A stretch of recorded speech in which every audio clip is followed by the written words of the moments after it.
Iran যুদ্ধের প্রভাবে তীব্র মুদ্রাস্ফীতি এবং জ্বালানির মূল্য বৃদ্ধির কারণে যুক্তরাষ্ট্রে ভোক্তা আস্থা সূচক ইতিহাসের সর্বনিম্ন স্তরে নেমে গেছে। প্রায় 3/4 মার্কিন নাগরিক বর্তমানে অর্থনৈতিক পরিস্থিতিকে অত্যন্ত নাজুক বলে মনে করছেন। মার্কিন বাজারের এই নজিরবিহীন মন্দা এবং শান্তি চুক্তির ভবিষ্যৎ নিয়ে বিস্তারিত জানুন রিপোর্টে।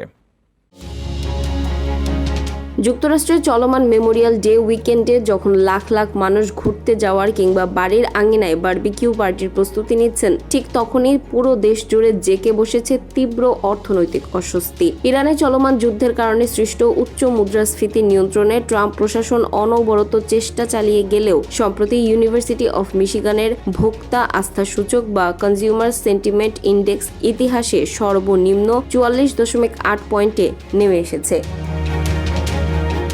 গবেষকদের মতে এই সূচকটি গত এপ্রিলের চেয়ে 10% এবং গত বছরের মে মাসের তুলনায় প্রায় 14% কম। এদিকে সাম্প্রতিক এক CNN জরিপে দেখা গেছে প্রায় 3/4 মার্কিন নাগরিকই দেশের বর্তমান অর্থনৈতিক পরিস্থিতিকে অত্যন্ত নাজুক বলে মনে করছেন। বাজারে নিত্য প্রয়োজনীয় পণ্যের দাম এতটাই বেড়ে গেছে যে রাজনৈতিক দলমত নির্বিশেষে সাধারণ মানুষ বাজেট ঠিক রাখতে দৈনন্দিন মুদি কেনাকাটায় ব্যাপক কাটছাট করতে বাধ্য হচ্ছেন। উদাহরণস্বরূপ, সরবরাহ সংকটের কারণে 1 পাউন্ড গরুর মাংসের দাম গত বছরের $5.98 থেকে বেড়ে এখন প্রায় $7 ঠেকেছে।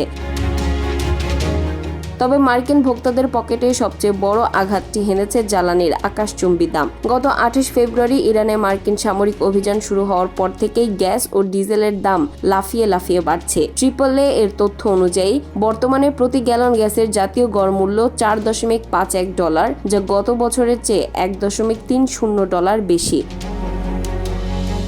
যদিও ট্রাম্প প্রশাসন ইঙ্গিত দিয়েছে যে হরমুজ প্রণালী খুলে দেওয়ার লক্ষ্যে একটি শান্তি চুক্তির রূপরেখা তৈরি হচ্ছে, তবুও অর্থনীতিবিদরা সতর্ক করেছেন, চুক্তি হলেও সাধারণ মানুষের বাজারে স্বস্তি ফিরতে আরও কয়েক সপ্তাহ বা মাসখানেক সময় লেগে যেতে পারে।